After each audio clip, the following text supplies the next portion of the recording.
Hello and welcome to Living Stones, a podcast of conversations with the people of Red Mountain Community Church, highlighting the victories and struggles, the snapshots and stories of the people sitting right next to you on Sunday morning. And if not now, we hope soon, as we have begun for for quite a while now, actually, regathering on Sundays. Would love to have you there with us. I'm Peter Franson from Spirit Blade Productions and your fellow seat warmer at Red Mountain Community Church. My co-host today is Jessica Garcia, our pastor of worship arts? Yes. Okay. Or if you're my intern and you like to change my sign around, it often says pastor of worship farts. Oh. So either of those are acceptable. Wow. I would be interested in worship farts. See how that's... you do a lot of... Not just any farts. There's a lot of variety on Sunday mornings, so that could maybe be your next project here. Mm-hmm. Yeah. Okay, so... I wanted to ask you, because Alan did an awesome job of preaching last Sunday, but he mentioned he told this story about him getting angry as he was defending his bride, you know.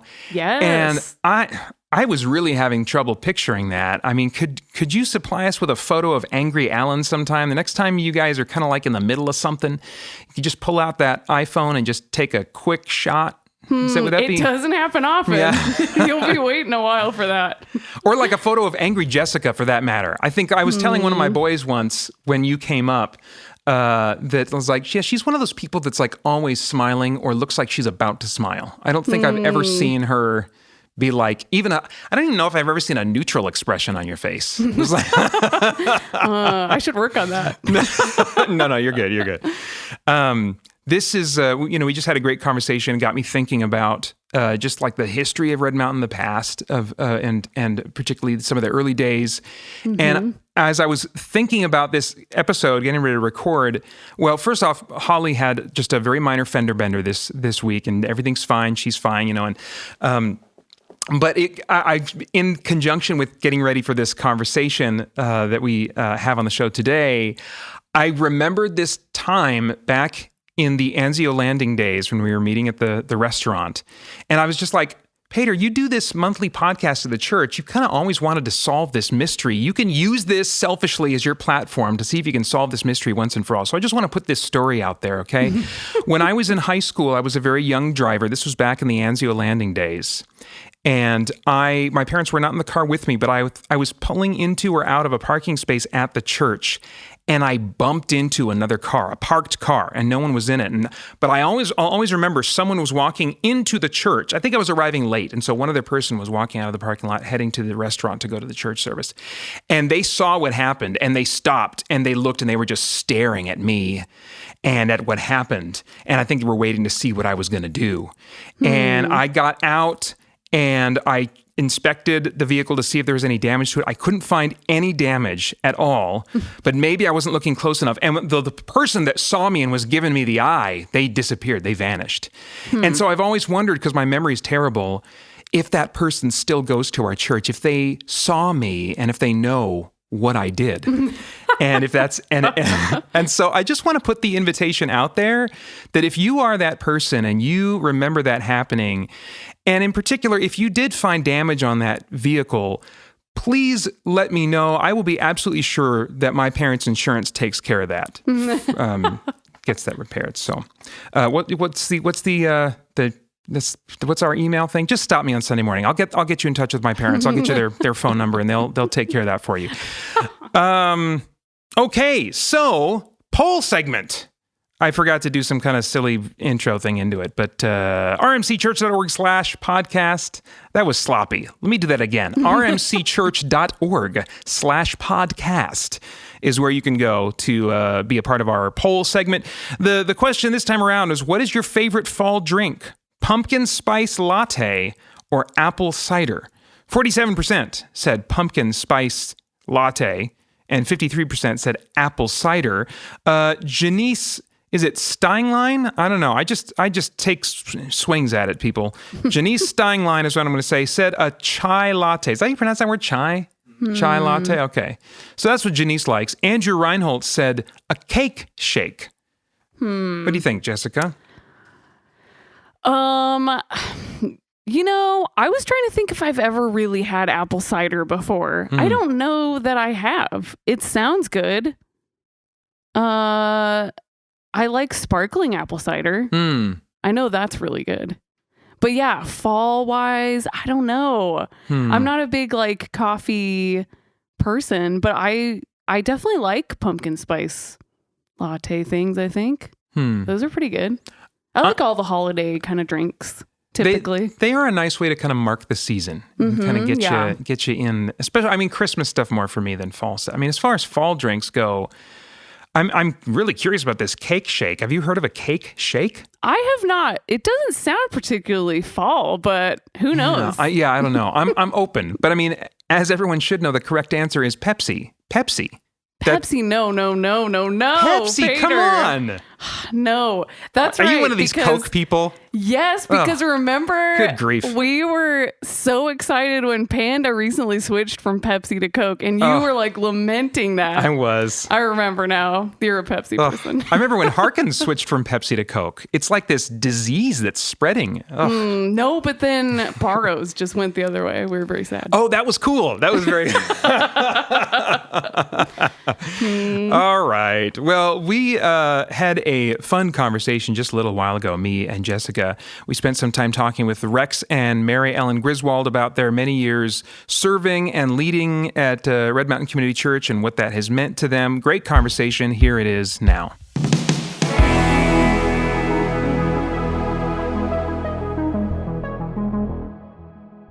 All right. Well, we'll just jump into it. Hey, Rex and Mary Ellen, thank you for being here. First question, really important. You didn't get this one in advance, but how often and how tired are you of people bringing up the National Lampoon's Vacation movies with your last name Griswold? Do you want to go that one? It really doesn't even bother me anymore. Oh yeah. And especially having a daughter whose name is Ellen Griswold. Oh, that's right. Wait, that was the wife on that the... was the wife, Oh yeah. my gosh. Well, we were in Europe with our 3 kids when European Vacation came out. Oh no. Yes. And we didn't know anything about the movie. And border guards that barely spoke English looking at our passports going... And we had no idea what they were laughing about. Apparently, they had pirated versions over there before it ever came out. Oh, my So we gosh. have 7 bags, 3 daughters going through Europe, and they're looking at our passport, just laughing. And until we got back to the United States, we had no idea what they were laughing Oh about. my gosh. Yeah. Yep. And it still happens to this day. Does it? It must have dropped off a bit though. But still every once in a while, TSA or the passport guys, they'll laugh. They'll go, "Really?" I'm like, On a vacation, really. Yeah. "Are you really on a vacation?" Yeah. All right. But really what we brought you here to talk about is just the fact that you guys have been so much a part of Red Mountain for so long. Jessica, I can't remember. You guys are founding members, right? Mm-hmm. And Yes. you were, and we'll get to kind of your involvement in the church in a little bit here. But talk about that, how you first became involved at Red Mountain. Well, we went to an EV-free church over by Maine and Lindsay. As my daughter said when we first took her there, it was a little yuppie. She goes, "We can't go to that church. It has bars on the windows." But Dave Lindstrom was there, and we began going to his young adults class, Okay. or young marrieds class. And that was getting to be huge. And there weren't a lot of churches out on this side of town for young people. There were a lot of retiree churches. Okay. And so we began praying and thinking about forming a church out here. And Chuck Forsyth was the pastor there, and he had the same vision. And then Bob Fox showed up with the same vision. Mm-hmm. So there were about 6 founding families that had the same vision. And then we had to find a place to meet out here, and it started very small and kept going. Anything you want to add? Well, it was Paul Forsyth, right? It was Paul Forsyth. That's what I was wondering about Yes, that. and it was a rather interesting thing that a man came into the church from Nevada and said that God had sent him here to Mesa to start a church. And several of the younger men, had already decided that it was about time for us to plant a church. And when this pastor just walks in and says, God has sent me here to start a church, it was an eye-opening moment. His name was Bob Fox. Yeah. Okay. So then you guys started the church together, began meeting in some way. But when coming to the church with my family, by that time you guys were meeting in an Italian restaurant, right? That's right. And tell me about your connection to that Italian restaurant and how the church ended up meeting there. Well, we were looking for locations all around to meet, and we looked at spots, and there weren't a lot of places out here. And the group, including Bob, said, what about meeting at Anzio Landing, an Italian restaurant? And I said, well, God, let me tell you how you do church. You don't do it in a restaurant and a bar. So I keep, through my life, I've tried to limit God, and finally realized that he's far bigger and more creative than I can possibly imagine. Now, why was someone bringing up Anzio Landing as a place to... Well, partly because of my wife, and we were closed Sundays, and I will lead. So that you to guys her. were the... We were closed on Sundays. But you guys were the owners. Yes, Yes. we Right? had opened Okay. that about a year before. Okay. We call it Little House on the Prairie. There was nothing out here. Okay. And we felt led to leave a restaurant, and my wife felt to be closed on Sundays. And I tried to explain to her and God that this is one of the busier days. Yeah. You do not close a restaurant on Sundays. Yeah. So I will turn it over. Well, I just felt very strongly. By that time, we had been married about 15, 16 years. And in that time, we had not gone to church very many times as a family, even though we were a church family. I felt he needed to be at church with the two girls and with me on Sunday mornings. So I said, I really feel like we need to be closed on Sundays. End of discussion. And thankfully, God backed me up on that. I just saw Rex give me a look that was funny. Yeah, I'm sure he did.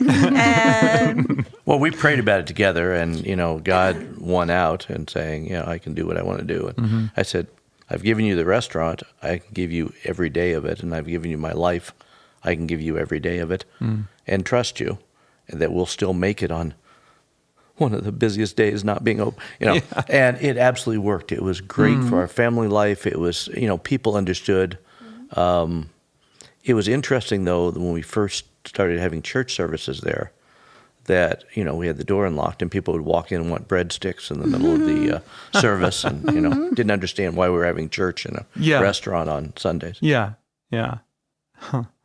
Especially as we started getting larger and the parking lot was fuller. Oh, yeah. Then they were for sure we were open Oh, for that must business. have been confusing. Well, it's okay. Yeah. And it was kind of an opportunity to welcome in people that probably wouldn't have come to church. Sure, yeah. So Yeah. that was kind of I do remember it smelling like breadsticks, so maybe that's part of the confusion, As a matter of fact, I remember one of my students saying to me when we opened the gym building and moved into the gym building as our life center at that time, and one child walked in and said, "It looks like a church, it sounds like a church, but it doesn't smell like our church." Well, there's a couple of interesting stories back from there, and I hopefully won't digress. Yeah, sure. Bob Fox opened up, and we have the alarm code on there, and he didn't always remember the alarm code. So he turns around one morning, opening up, he's making coffee and singing a hymn. There's a policeman with a gun on him.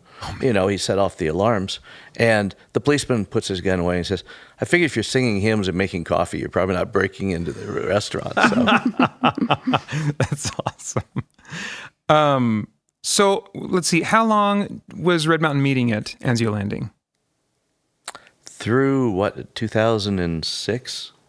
It's in the plaque down at the gym Okay. building, but it was for a period of time, and it was also interesting. Every time the church needed a new children's room, we needed a new banquet room.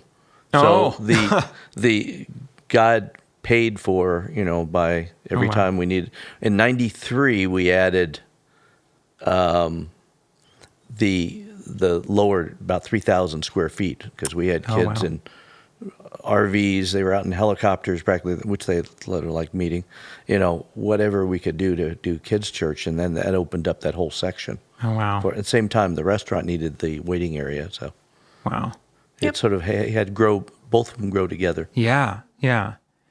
So you guys have been just kind of involved, like pretty heavily from the beginning up until now. Can you give me just a brief snapshot of how you guys have been in, what roles you've served in?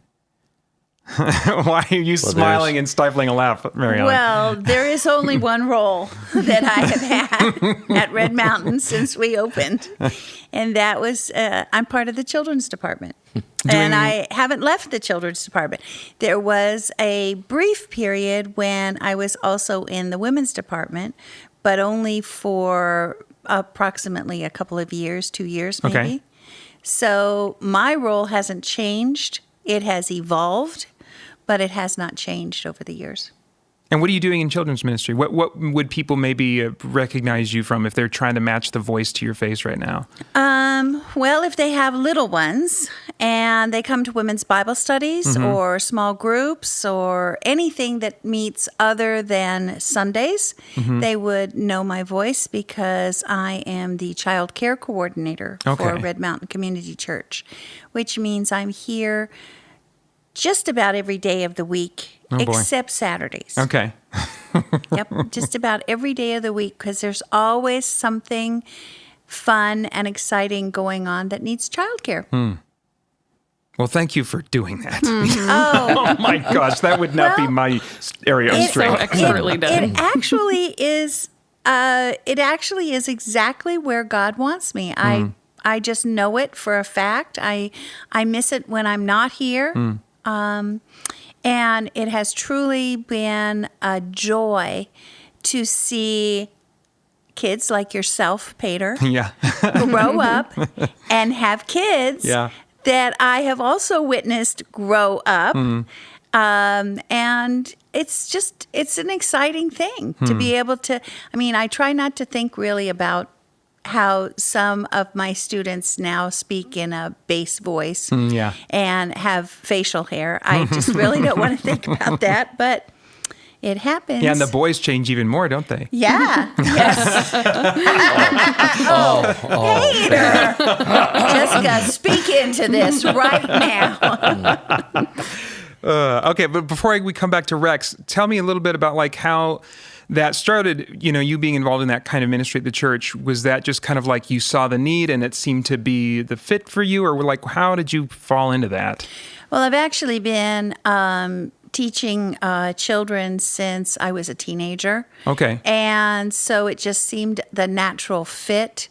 When the few of us who started Red Mountain got together, we sort of did pray and think about our giftings, and it just kind of fell on Debbie Fox's and my shoulders to do some kind of children's ministries. And we started with basically a one-room schoolhouse approach for elementary school kids, and then we had a nursery. And this is the part that made Rex nervous and maybe some other people nervous, but our nursery happened to take place in the bar. That's right. Because it was a small room. And so I just made some very colorful curtains that would hang up and cover things that we didn't want the children to notice in the room. And by moving the furniture back and, by keeping the room nice and clean and tidy, we had a great nursery. Wow. And of course, the airplanes landing and taking off was a wonderful distraction for children of all ages. Sure. Yeah. I remember that was I was in high school at the time, and there'd be times where admittedly I would zone out now and then and catch a plane. Yeah, Bob landing and taking later off. on requested we close all the curtains because he could see everybody's heads when a plane landed. So Rex, tell me now about kind of like your involvement in the church over the years. Well, the envisioning in the beginning of just praying, God, what are you doing? You laying on our hearts to found a church. And we used to go every Saturday down to the river and pray. The so the 8 men that were involved. And God, what are you going to do? And we lay this before you, and we don't know how to do this, but take charge. And, first we started meeting in the restaurant, and I was on the elder board. There was not a lot of us. I think we opened on Easter Sunday in 1990, and there was like 30 people. And the next Sunday was like 8 of us again, because everybody came and wished you good luck, and then it went. So then building churches is always an interesting in church planting. How many of elders were there, do you think, at the beginning? Well, it was probably the 6 original. 5. 5? Okay. And so I was involved in eldering and later on in shepherding. And then I'd always told God there was one thing I would not do is teach children. And I teach first graders now, and I love it. Wow. God can use gifting, but he can also reveal to you gifting that you didn't know you had. And I had taught high school classes all the way through the 90s, and all the high school. I taught a business class. Okay. And so I enjoyed teaching, but I didn't know about little children type thing. Yeah. But I've learned a long time ago, you don't tell God what you won't do, and he has a sense of humor and laughs at you and pats you on the head like a little child and says, okay, go ahead and do it anyhow. Tell me about like the eldering and the shepherding that you mentioned. If you could unpack those words a little bit, what is that involved for you? We're an elder-led church. It's not a pastor-led church where you have this great pastor that everybody follows. When he leaves, everybody follows him type thing. Yeah. It was an elder-led, Spirit-led, really relying on the Holy Spirit to say, please, Lord, we don't know how to do this. Speak to us. And we got a lot of good advice from Scottsdale Bible and from some now are mega churches in California that Bob knew some of the pastors, and they talked to us. One of the things that was interesting, the advice we were getting is guard your membership. And I had been an elder in other churches before, and I'd watched church splits. I'd watched over the color of a pew. I mean, I've watched weird things in churches. And I said, well, what do you mean, guard your membership? And he said, make sure people have this idea of what you're doing and what the theology is and where you are. And so we began doing membership classes and telling people. We didn't encourage people to become members, because members, they were supposed to serve. They could vote. They didn't get a private parking spot, but they were expected to give and to serve. Yeah. And so membership had responsibility, not just, we give elephant rides so you become more members. Yeah. But when they did, they needed to know what our doctrine of faith was and what we really believed. And I think I'll get to it later, but Bob was one of the first pastors to say to me, we're not going to major on the minors. I said, well, what do you mean? And very early in our church, when we were at the Anzio Landing, there was a family that really wanted him to preach against Halloween. That was their big thing. And you couldn't be a Christian church if you didn't preach against Halloween. And Bob, same thing, I'm not going to major in the minor. It's not a salvation issue whether your kids dress up in cowboys and go out and collect candy or not. Yeah. And they left the church over it, and they were one of the main givers. But Bob didn't, and I was also used to churches, you chase after everyone, and, how dare we lose? He said, speak the truth, and we're going to be as kind as we can, and so it was a different way of looking at churching, of doing it God's way rather than man's way, not the corporate image. It was elder, spirit-led. You had a strong pastor, but he was just one voice on the elder board. Yeah. It was a different way of doing church. So from your perspective now, how would you each say that Red Mountain has sort of grown or changed over the years? Well, just looking out at the service today, I was thinking how what a big family we've become. And of course, I personally love big families. Big family celebrations, lots of joyous music and laughter, and just really just gratitude, And I just think that our family has grown in so many ways. And the way we reach out and try not to be a cliquish type of church, but to really reach out to everybody who comes, and nobody's left out. Nobody has to be left out in the cold. Nobody has to stand off in a corner. We tried very hard to be a friendly, open church, and I think we are. And I think we stay true to what God wants us to be as a family. And I'm not saying that we don't make mistakes. I'm not saying that we don't occasionally do really dumb things. But Sure. hopefully we laugh over our mistakes and apologize if we've hurt anybody's feelings, and try very hard to just be as mature in God's word as we possibly can. And I think we do a pretty good job of it. I do. How about you, Rex? One of the early principles of founding this church was to pass the torch to the next generation. I can I've sensed that for years. We're always one generation between eradicating Christianity if you don't pass it on to the next generation. And so having a children's ministry, to having where we teach junior hires and senior hires, what do you really believe? It's not your parents' faith. Just because your parents are Christian, as soon as you go to college, you get a very, intelligent atheist professor who just tears you apart, and so you never go back to church again. You need to know what you believe and why you believe it for yourself, not because your parents took you to church all these years. And watch that grow. I remember my oldest daughter, she was the only one in junior high, says, I can't go to this church, I'm the only one. Well, there's another one, but he's a boy, type thing. And now looking in front of me in church today, there was a whole line of junior high and senior highs. And when they meet together, nearly 100 kids learning about Christ and why they believe it, not because their parents do. And some of them are bringing their parents to the Lord, which is sort of interesting. Yeah.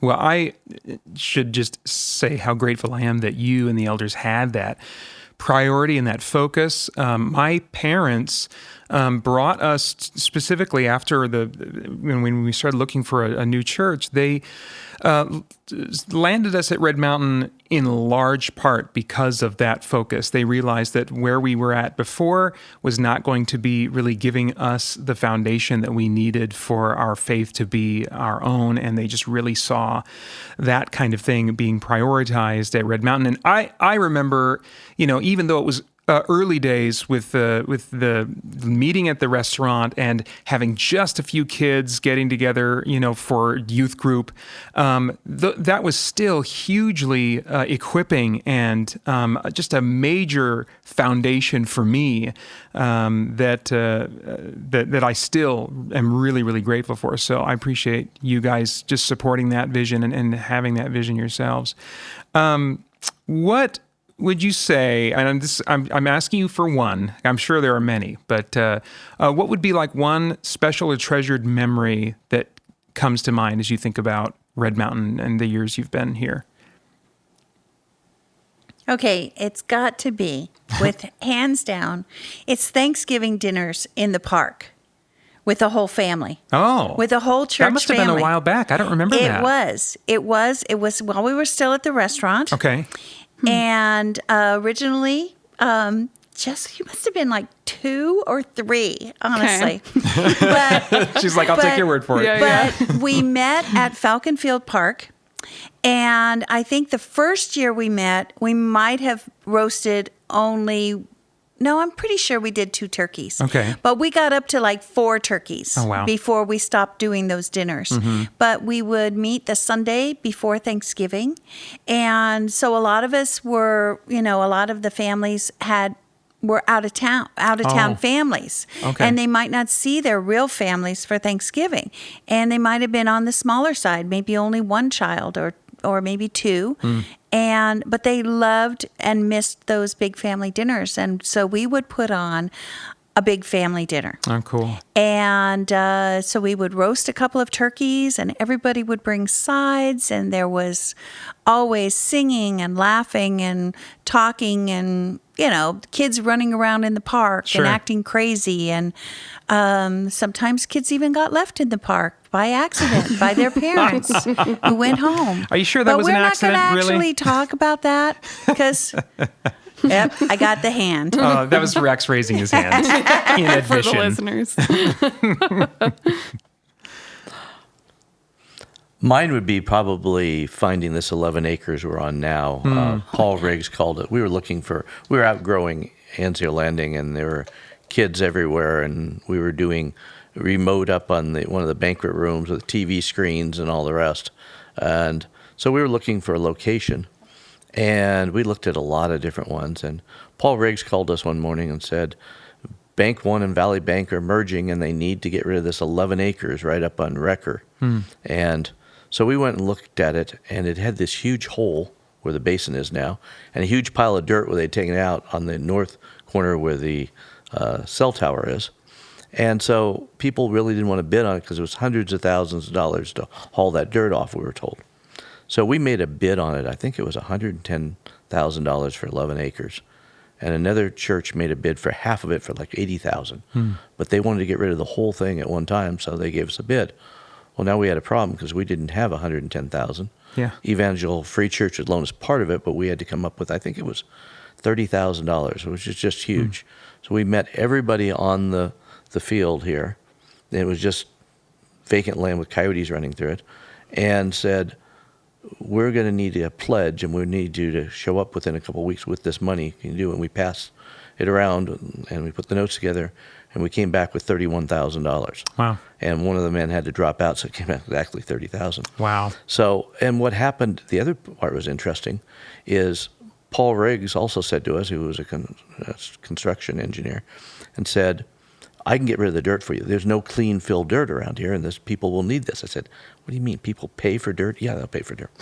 So we were selling the pile of dirt for $1 a cubic yard. And I got really mad and going to build a fence around it because every day we would sell it and it would go, and at night it would refill. People were dumping and building swimming pools around and refilling this. So I'm trying to build a fence around it to stop people. And all of a sudden I realized it's like the oil and, and the profit. We're selling it during the day, and every night it replenishes itself. And this happened for a couple of years, and we paid off most of our mortgage that way. Wow. That is crazy. And at this point, I'm going to try and remember to plug this afterward, but this would be a good time to mention that there's an episode that we released back in March. It was a bonus episode titled 30th Anniversary Episode, talking about the origins of Red Mountain Community Church. Jessica, who did you say was in that? I've listened to it, but it's been a while. Bob Fox and my dad, Dave Lindstrom. Okay, all right. And Kyle is interviewing them. Okay, great. Yes. Yeah. So that if you really want to get just kind of more in depth at what God was doing, the different ways he was moving in that. That's just one part that Rex shared. So I would highly recommend that you listen to that episode. We've been in this sermon series now talking about just the value, the importance of the church, the local church body, and are really hoping to encourage people as soon as they're able to rejoin us on Sunday mornings and other times during the week, and really being a part of that local church experience with us, the body of Christ with us. What do you guys think are some of the blessings that you've experienced as you look back as a result of making that choice to be committed, involved in a local church for, 30 years now? Mm-hmm. So tell me a little bit about that as you reflect on that and the blessings that you've experienced. Oh, it's me. Yeah. Well, I think it's the stability that it brings to our own family unit to be able to fellowship and talk with other people who also are struggling and finding it difficult to have teenagers or toddlers or whatever you have in your home or struggles you have financially. we have grown through different ministries that we've had here at the church to be more stable in our finances and in our marriage. And there's just so many things that are offered that people can partake in that really help to make their own family unit stronger. And I think it's important for the women's Bible studies and the men's Bible studies and the life groups that go on. I really think all of these things really help people to establish their own family units in a world where we hear so much about the me generation, but there's nothing about the we generation. And I think in our church, it is we. And we struggle together, we grow together, we successfully manage to get through life together. And when we're not together, it's a struggle. It just is. And this quarantine time has been a struggle for people, not so much as far as health goes. I think it's a mental health thing. And I can tell you from experience yesterday, somebody said to me that she needed that hug. And she has been cut off from receiving hugs because of the care facility that she lives in. And she hasn't been able to receive the hugs that she needs. People need physical touch. Anybody who deals with small children realize that children need that physical touch. And when we're not together, it's hard to get that. Yeah. I'd say blessings has been watching my family grow up in the church, and kids and grandkids and sons-in-laws, and now they're all involved in churches. And so that's a healthy sign. Are they perfect? No. Am I perfect? No. But watching that legacy being able to be passed to the next generation, even the generation beyond that. And it was interesting. I spent a lot of hours at Anzio Landing, the restaurant that was founded in, poured a lot of work, and we sold it. It's gone. It's now Steak and Stone, good restaurant. But all the time and energy I poured into the church, it's still here, going forward, changing kids and people's lives. That's my true legacy and, investment, IRA, etc. That's been a lot better paying off than some of the other investments I've made. Amen. What do you hope, as you think about the potential future, all the possibilities of Red Mountain, what do you hope will be true of Red Mountain in the future? I don't have a particular stretch length of time forward in mind. It could be, 2 months from now, or it could be 10, 50 years from now, however you want to answer that is fine. Well, I'll go first on this one. Okay. If one, we keep teaching children, young adults about Christian life. We teach newly marrieds how to live the Christian life and raise godly children. But also that we reach out in the community, and we're not just a light on a hill that's a monastery teaching the truth, but we reach out and we're involved in the city and the around it, and we make impact not only here but around the world. Anything you would add, Mary Ellen? Oh, that's pretty good. I have to say, that's pretty very thoughtful, Rex. Very thoughtful. I would just, as we talked before about passing the torch, I just pray that God raises up somebody else who would love to be the child care coordinator at some point in time. As much as I would absolutely adore holding your grandchildren, Peter, and nurturing them and telling them that their parents will come back for them, I do feel like somebody else might enjoy doing that too. Yeah. And that's got to be really gratifying to see that happening, but in both of the areas that you serve in, Rex, so as you've seen new and, like a younger crop of elders joining that board, and that must be really rewarding to see that happening in both of your areas of service. Well, as you know, when you're 65, we transition off the elder board and become emeritus, emeriti, whatever the plural is. But I think it's really healthy, and I realized as, I watched really good quality younger men come on the elder board. There's a different ways of communicating and touching people and reaching out, and even some different problems that men are dealing with and women nowadays and families than the way I think. So I think it's really healthy for a church to have a younger pastor, some younger elder boards, but not just everybody go off at once where you have no collective memory, etc. Yeah. I appreciate that when I look at our elder board. What do you guys think is something that makes Red Mountain unique, either in its history or something right now? Oh, no. He's looking at me. Gosh. Well, since I haven't been church shopping in 30 years, I don't really know what other churches are doing that makes us different and unique. Other than I see that we do capture new thoughts. And I see that we do grow in a lot of areas. We, just for instance, our music has changed over the years. Sure. How we worship.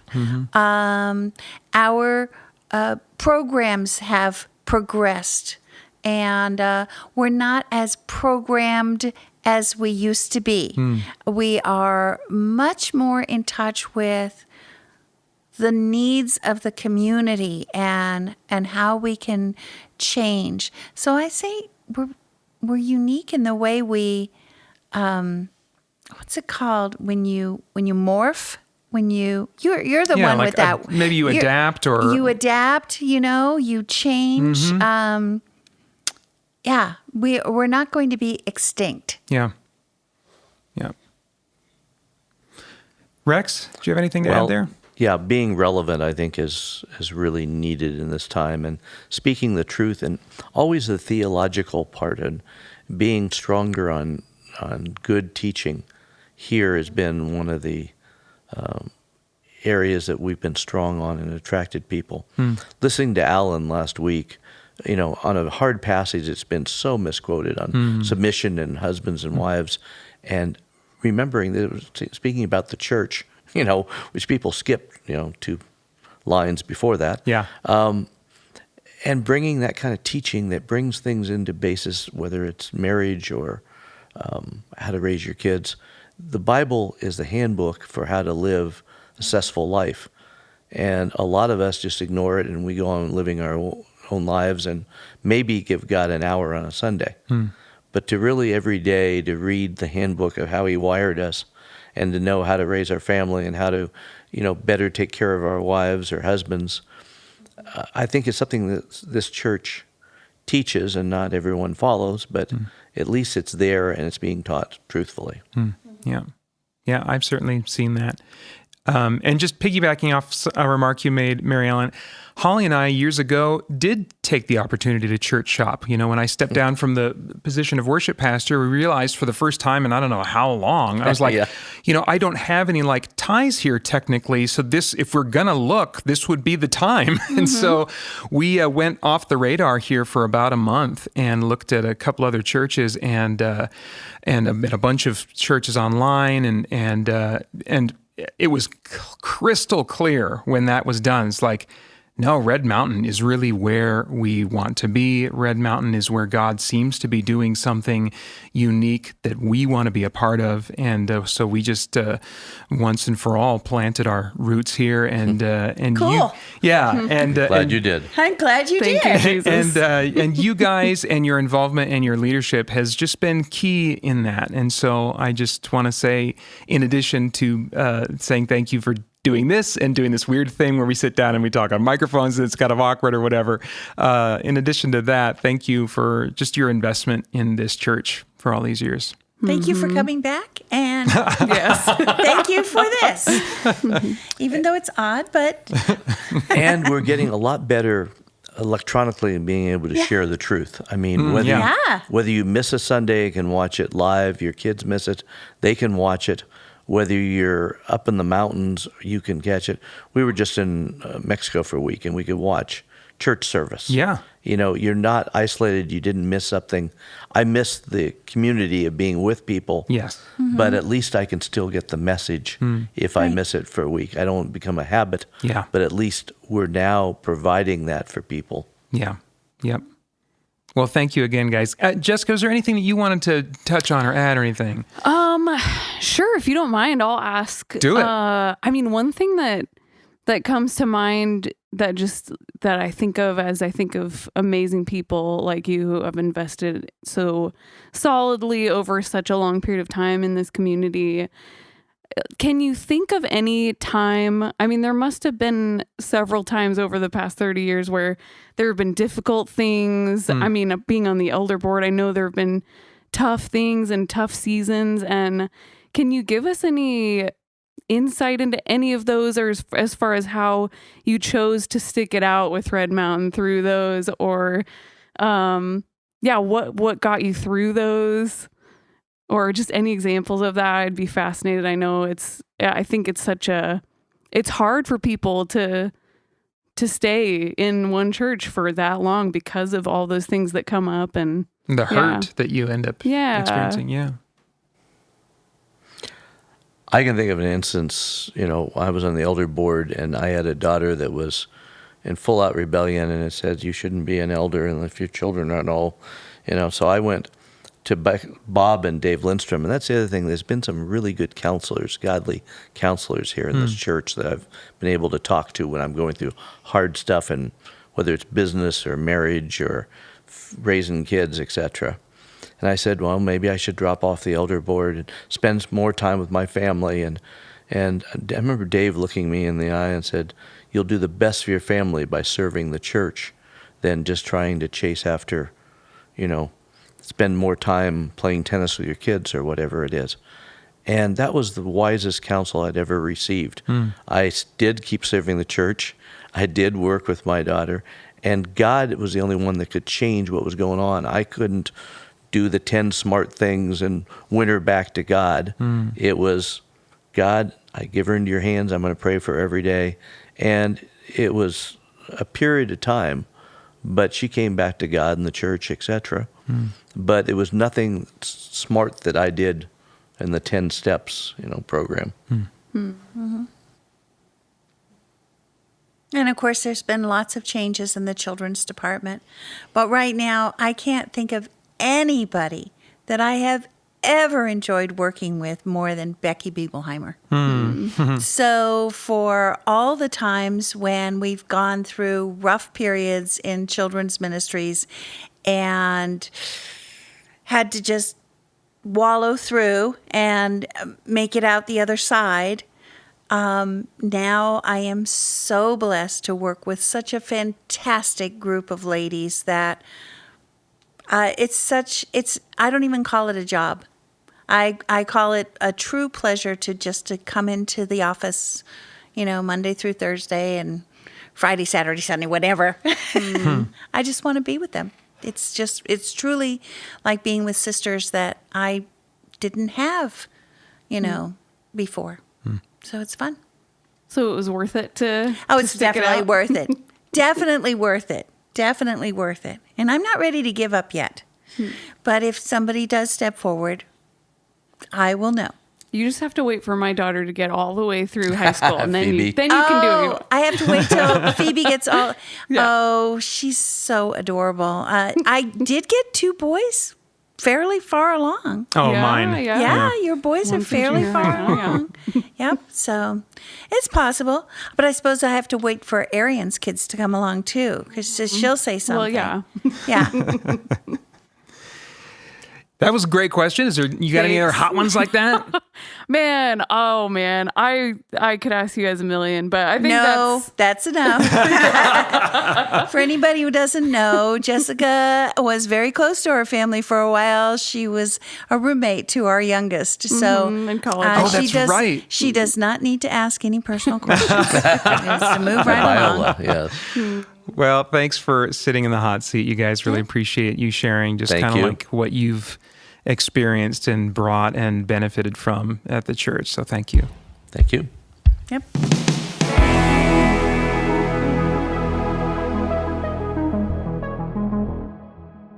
That was cool to talk to two people that have been here for, I think that's maybe the first couple like of the like the classic elder board that we've had on, if I'm not mistaken. And so that was really cool to just kind of hear about the church from their perspective. What was maybe one thing that stood out to you from our time talking to Rex and Mary Ellen?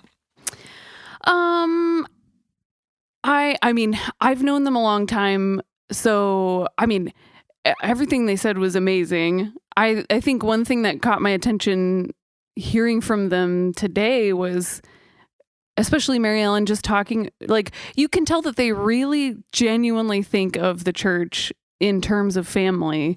And the times that have been significant for them, like Mary Ellen was saying, are these family moments that the church has experienced. Yeah. And the moments when the church really has reflected that. And even now today, even as big as the church has gotten, her response is, wow, what a big family we've become. And like, that's so cool just to see that genuinely is like how they think. Yeah. And that's genuinely what they live out of. And you can tell that that's their heart. That's how they treat everyone in our church. Yeah. And that speaks to why they're so committed and why it makes sense to them for them to be doing what they're doing and invest the way they do. Yeah. So that hit me this time. For me, it was the like kind of two key descriptions that Rex gave about the church, and that was how Red Mountain has adapted over the years. I mean, they were both kind of like talking about that a bit, about how it's really adapted to reach people through whatever the current best method is going to be. And I've seen some of those changes myself over the years.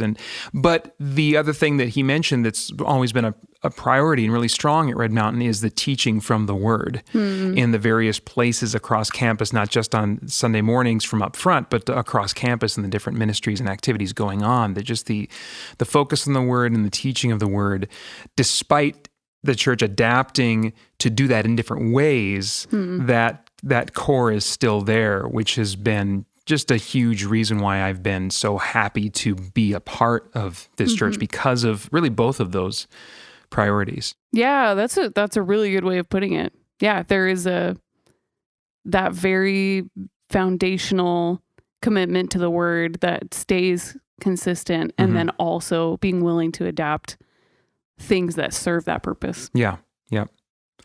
Well, I think that's about it for this episode of Living Stones. You can follow Red Mountain Community Church on Instagram and Facebook, and go to rmcchurch.org/podcast to participate in our podcast question or leave us some feedback. Before I forget, I wish you could see Jessica's face. I'm like, am I Austin and Arian are wondering too. Dun dun dun dun dun dun dun dun dun dun dun dun dun dun dun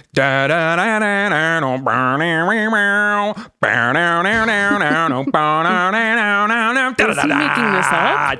Or is this a real song? Okay, so this is a I just thought I would start a little impromptu Name That Tune segment of the podcast. So if anyone would like to try and name that tune. It was real. Okay. That's a real tune.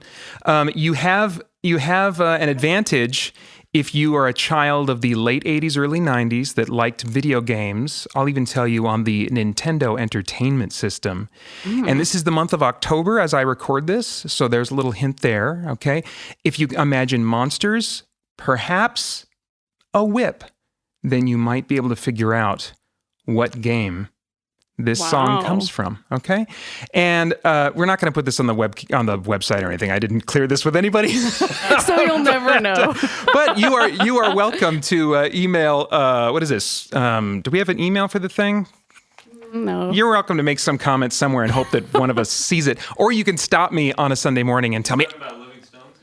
Yeah, the Living Stones email. I'm pretty sure it's livingstonespodcast@gmail.com. Okay, Living Stones. have an email? Yeah, I had no idea. livingstonespodcast@gmail.com. And or just stop me randomly. I need to get better about, just talking to people that I don't know on Sunday mornings anyway. So you're welcome to stop me and say, Peter, it's this. So the hint is the song you just sang is from a 90s video game involving monsters? I said if you're a child of the late 80s, early okay. 90s, and you played, and it's a game on the Nintendo Entertainment System. Right. And if you think about monsters and a whip, that's a huge hint right there. A huge hint. Okay. You might have also heard that song in a bonus level added on to Super Smash Bros. Ultimate. Okay, that's the most I'm going to give you guys. That's the most I'm going to give you. All right.